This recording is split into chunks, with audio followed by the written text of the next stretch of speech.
जोहार। बिरसा मुंडा की कहानी, जिन्होंने अंग्रेजों की नाक में दम कर दिया था। प्रतिमा स्थापित करना कोई बुरी बात नहीं है, लेकिन उनके सपनों को साकार कर देना सबसे बड़ी बात है। झारखंड वीरों की धरती रही है। जब जब जल, जंगल, जमीन और अपने अस्तित्व पर संकट का बादल छाया है, तब तब ऐसे महापुरुषों ने जन्म लिया है और उनको क्रांति का शंखनाद करना पड़ा है। दुख की बात यह है कि आदिवासी समुदाय से आने के चलते उनके इतिहास को राष्ट्र की मुख्य धारा में वह स्थान नहीं मिला और लिपिबद्ध भी नहीं किया गया। भगवान बिरसा मुंडा ने बहुत कम उम्र में अंग्रेज़ों के खिलाफ विद्रोह का बिगुल बजा दिया था।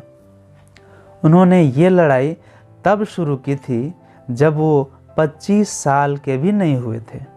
उनका जन्म 15 नवंबर 1875 को मुंडा जनजाति में हुआ था। उन्हें बांसुरी बजाने का शौक था। अंग्रेज़ों को कड़ी चुनौती देने वाले बिरसा सामान्य कदकाठी के व्यक्ति थे। उनका कद था मात्र 5 फुट 4 इंच।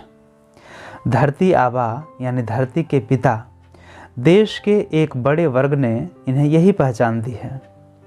उन्हें भगवान का दर्जा दिया, उनकी पूजा की जाती है और देश उनकी जयंती जनजातीय गौरव दिवस के रूप में मनाते हैं। भगत सिंह और चंद्रशेखर आज़ाद की शहादत के 30 साल पहले ही बिरसा मुंडा ने छोटा नागपुर में अंग्रेज़ों के खिलाफ मोर्चा खोल दिया था। बिरसा की गिरफ्तारी के बाद अंग्रेज़ों ने तय किया कि बिरसा को जंजीरों और बेड़ियों में बांधकर जेल से अदालत तक लाया जाए, ताकि लोगों को सबक मिल सके कि अंग्रेज़ों के खिलाफ बगावत का क्या परिणाम होता है। अंग्रेज़ों को अंदाज़ा नहीं था कि बिरसा को देखने के लिए सड़क के दोनों ओर इतनी भीड़ जमा हो जाएगी कि उसे काबू कर पाना असंभव सा हो जाएगा। जब बिरसा को पैदल अदालत लाया जा रहा था, उनके पैरों में बेड़ियां बंधी हुई थी और उनसे खून निकल रहा था। साफ देखा जा सकता था कि उन्हें बुरी तरह से पीटा गया था। उनके पूरे शरीर पर बहुत सारे चाबुक मारे जाने के निशान थे, लेकिन उनके चेहरे से यह बिल्कुल नहीं लग रहा था कि उनके शरीर में कोई दर्द सा कुछ हो रहा है। उनके चेहरे पर यह संतोष झलक रहा था कि अपने अत्याचारी के खिलाफ कैसे विद्रोह की आवाज़ को उठाया जाता है, यह उनके लोग समझ चुके हैं। भगवान बिरसा को अपमानित करने का यह जो काम है, अंग्रेज़ों को यह दांव उल्टा पड़ गया। अभी भी देश के बहुत सारे लोग ऐसे वीर का नाम नहीं सुने हैं जिन्होंने भगत सिंह से 30 साल पहले और गांधी जी के दक्षिण अफ्रीका से लौटने से भी पहले अंग्रेज़ों से लड़ाई लड़ी थी। 15 नवंबर 1875 को जन्मे भगवान बिरसा मुंडा जनजाति मुंडा से आते थे। उस समय जब कोई संचार का साधन नहीं था, देश के जंगली इलाके में दुनिया की सबसे ताकतवर जो शक्ति है, उसके खिलाफ लोगों को संगठित करना कोई आसान काम नहीं था। उनके धर्म को लेकर अक्सर विवाद होता है कि वे ईसाई बन गए थे, लेकिन उनकी पढ़ाई ईसाई मिशनरी के स्कूलों में हुई थी, जिसके लिए ईसाई धर्म में आना पड़ता था, स्वीकार करना पड़ता था। लेकिन एक कहानी मशहूर है कि स्कूल में एक टीचर डॉक्टर नॉट्रोट जो थे, पढ़ाते वक्त मुंडा जनजाति के खिलाफ अभद्र भाषा का प्रयोग कर दिया। तो बिरसा मुंडा ने विरोध किया और ज़बरदस्त विरोध किया और वे वॉकआउट कर गए और वे स्कूल से इसी कारण एक्सपेल्ड हो गए। फिर दोबारा उनका दाखिला उस स्कूल में नहीं हुआ। बाद में उन्होंने ईसाई धर्म छोड़ दिया और अपना एक नया फेथ जो है वो बिरसाइत नाम से शुरू किया, और इसमें मुंडा जाति और उरांव जनजाति के बहुत सारे लोग शामिल हुए। यही शुरुआत थी अंग्रेज़ों के खिलाफत की, क्योंकि अंग्रेज धर्म परिवर्तन का कार्य भी कर रहे थे और जिसका विरोध भगवान बिरसा ने किया था। 4 साल 1886 से 1890 तक चाईबासा में उन्होंने बिताया। जनजातीय आंदोलन शुरू किया और उन्होंने नारा दिया, अबुआ राज एते जाना, महारानी राज टुंडू जाना। मतलब हमारा राज आएगा और महारानी का राज जाएगा। और उन्होंने अपने लोगों को आदेश दिया कि कोई भी भूमि कर नहीं देगा। अंग्रेजों ने जो भूमि कानून बनाया था उसके अनुसार आदिवासी लोग अपने लोकल संसाधनों का उपयोग नहीं कर पाते थे। ये पूरी तरह से आदिवासी लैंड पॉलिसी के खिलाफ थी। जो लोग कर्जा देते थे जमींदार लोग, उसके बदले वे इनसे ज़मीन लेते थे। इसके बदले उन्होंने उलगुलान आंदोलन चलाया, जोशीले भाषणों से लोगों को मोटिवेट किया। पुलिस स्टेशन और जमींदार के घरों में हमले किए। अपना सफ़ेद झंडा हर जगह लहराया, जहाँ भी मौका मिला अंग्रेज़ों का झंडा हटा करके अपना सफ़ेद झंडा लहराया। उस ज़माने में उनके ऊपर 500 रुपये का इनाम रखा गया, जो कि उस ज़माने में बहुत रुपया होता था। उनको 24 अगस्त 1895 को गिरफ्तार किया गया। 2 साल जेल में रहे और जेल से बाहर आकर अंडरग्राउंड हो गए और अंडरग्राउंड रहते हुए, मतलब भूमिगत रहते हुए आदिवासी लोगों को उन्होंने संगठित किया और साल 1897 से 1900 तक संघर्ष और ऑपरेशन अंग्रेज़ों के खिलाफ करते रहे।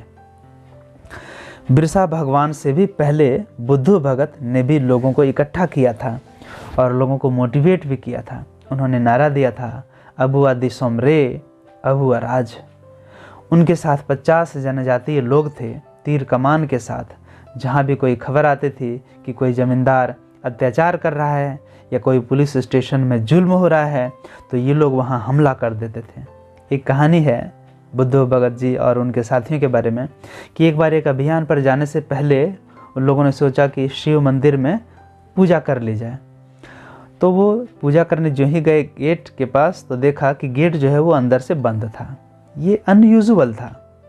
अंदर से तो मंदिर बंद होते नहीं हैं, बाहर से बंद होंगे। वे ये सोच ही रहे थे कि मंदिर अंदर से खुला और ताला खुलते ही 20 पुलिस वाले निकले और संघर्ष हुआ। 12 लोग मारे गए, क्योंकि तब तक झाड़ियों में छिपे हुए और पुलिसकर्मी बाहर निकल आए। उनमें बुद्धू भगत भी थे। उन्होंने मरते समय कहा था कि आज तुम्हारी जीत हुई हो भले ही, लेकिन एक दिन हमारा उलगुलान आएगा और हम तुम लोगों को बाहर निकाल फेंकेंगे। और आखिर ऐसा हुआ भी, उलगुलान आया भी और एक समय आया जब अंग्रेज को यहाँ से जाना पड़ा था। तो बिरसा आंदोलन छोटा नागपुर के 550 वर्ग किलोमीटर तक काफ़ी फैल चुका था।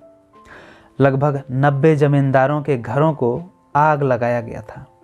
जिलाधिकारी या फिर कहें कि डिस्ट्रिक्ट मजिस्ट्रेट को सेना की मांग करनी पड़ी थी, सेना बुलानी पड़ी थी और सेना आई भी। साल 1900 में खूंटी जिला के जंगलों के बीच में डोम्बारी पहाड़ियाँ हैं, डोम्बारी हिल के नाम से जाने जाते हैं। वहाँ पर बिरसा मुंडा और उनके साथियों नेताओं की सभा हो रही थी। अंग्रेज़ सेना और पुलिस मिलकर के वो लोग आए थे कि साथ बिरसा के साथियों के साथ भयंकर लड़ाई हुई, गोलीबारी हुई। एक तरफ अंग्रेज बंदूक और तोप से लड़े, तो बिरसा के नेतृत्व में पारंपरिक हथियार तीर और धनुष से लड़े। आप सोच सकते हैं कैसे लड़ाई हुई होगी। उसमें लगभग 400 से ज़्यादा, मतलब सैकड़ों लोग मारे गए। शवों को पहाड़ी से नीचे फेंक दिया गया और जो घायल बच गए उन्हें जिंदा दफन कर दिया गया। बिरसा मुंडा वहाँ से बच निकलने में सफल हुए। अंग्रेजी सरकार की जीत हुई, लेकिन बिरसा मुंडा को नहीं पकड़ पाई। अंग्रेजी सरकार ने आधिकारिक रूप से सिर्फ 11 लोगों के मारे जाने की जानकारी दी लोगों को। कहते हैं कि इस जलियांवाला बाग हत्याकांड जैसे नरसंहार से डोम्बारी पहाड़ी खून से पूरी रंग गई थी, लाशें बिछ गई थी और शहीदों के खून से डोम्बारी पहाड़ी के पास जो नज़दीक में तजना नदी है उसका पानी लाल हो गया था। 3 मार्च 1900 ईस्वी में इनको चक्रधरपुर से गिरफ्तार किया गया। उनकी तबीयत खराब हो गई, कहा जाता है कि फेफड़े का कैंसर वगैरह हो गया था, खून की उल्टियाँ आने लगी थी और 9 जून 1900 को उनकी मौत हो गई। अंग्रेजी सरकार ने इसका कारण हैजा होना बताया और 8 साल बाद 1908 में उनकी मांग के अनुसार ही छोटा नागपुर टेनेंसी एक्ट पारित हुआ, जिसके अनुसार किसी भी जनजाति की ज़मीन किसी गैर जनजाति को ट्रांसफ़र नहीं की जा सकती है और अभी भी ये कानून चल रहा है और जनजातियों के लिए ये एक शील्ड का काम कर रही है। तो ये कहानी भगवान बिरसा मुंडा जी की जीवित कहानी, सच्ची कहानी आपको कैसी लगी आप कमेंट बॉक्स में कमेंट करके बताएं, लाइक करके बताएं और यदि आपको पसंद आता है तो अपने दोस्तों के बीच, अपने बच्चों के बीच इसे शेयर करना बिल्कुल नहीं भूलें।